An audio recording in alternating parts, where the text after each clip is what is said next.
Hi everyone, Shino here. I just wanted to make a little something for those out there interested in making their own free company in Final Fantasy XIV. A free company, or FC, is what player-formed guilds are called in FF14. They're essentially a social network formed within the game, primarily so you can play together with like-minded individuals. They come in all shapes and sizes, from small, close-knit guilds that are friends with each other in real life, to big ones that have people from all over the world. A bit about my background: I'm the Guildmaster of Naked, a free company in Thornbury, one of the biggest servers in the JP data centers. We've been around for more than 5 years and have probably gone through all the life cycles of a growing free company, so I've probably seen all the highs and lows when it comes to anything social regarding this game. I'm hoping that in the course of this video we get to answer why you would want to start a free company yourself and whether the effort in doing so will be worth your while. So to begin with, here's what you'll need to start a free company. Firstly, the founding player must at least be level 25 and part of a grand company. Side note, this means progressing the main story quests past level 20 to join a grand company to start with. Next, speak to the OIC Administrator in the grand company headquarters in Limsa, Gridania, or Ul'dah. Note that you don't need to go to the same company you belong to, but whichever you choose, from that point onwards, it'll be that grand company that you come back to for things like free company actions and editing your FC tag. Complete the information on your FC's name and tag. This is completely up to you, but note that just like character names, certain words will be censored. You can change your FC's name, but only once every 30 days. You can change the FC tag at your leisure. Afterwards, find 3 players to sign up with you. If you don't know 3 others immediately, you can try and ask random players in town if they're willing to put their names down temporarily. Once the FC is made, they can just leave. When you've got 4 signatories, the 3 you've signed up and yourself, head back to the OIC Administrator, where you'll need to pay the 15,000 guild registration fee to finalize things. Congratulations, you are now a guild master. So, what's next? Well, your early focus will be in unlocking the services for your growing community. Free companies can reach up to rank 30, and by increasing in rank, you'll open up more things that will be useful to you. These include things like getting access to the free company chest at rank 1, designing your own FC crests at rank 2, being able to buy and execute FC buffs at rank 5 like the popular cheap teleport and the EXP buffs, and being able to buy a house for your FC at rank 6.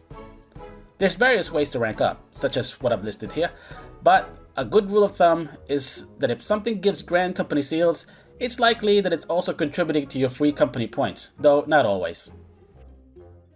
So that's the technical side of things, and really that's the easy part. There's some key questions you'll want to start asking as things develop, like how big do you want to get? In a small group of friends, you can be quite free in how you behave, whereas in large guilds, you may need to develop some form of code of conduct.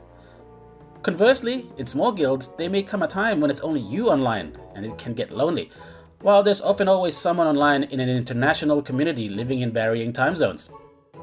Here's a few pointers for you to consider when recruiting. First and foremost, never just blindly invite someone who is FC-less. Many in the community find this rude, and you will probably be rebuked for it. This is a communications game, so a lot of your recruiting will need you to talk to the potential recruit first. You also will need to understand the different players' life cycles.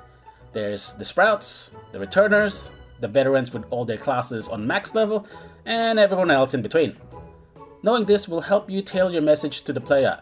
For example, new players, or sprouts as they're commonly known, will want to know what a free company is to start with, while hardcore raiders may want to know what hours your guild is most active at and what times you run things. Know the different areas where the type of player you want may hang out in. A good area obviously are the Aetherites or the Adventurers guilds in the 3 starting cities. New players will go through these a lot, so park yourself nearby and start chatting. Endgame cities are also worthwhile for the FC-less raiders, and the Quicksand in Ul'dah is useful for the cultured players. Have a simple yet targeted message to new players you recruit. Very often, new players will not even know you were sending them a direct message, so it's best you spell out their name in your chat. From this, realize that free trial players cannot respond to your direct messages and also cannot join free companies.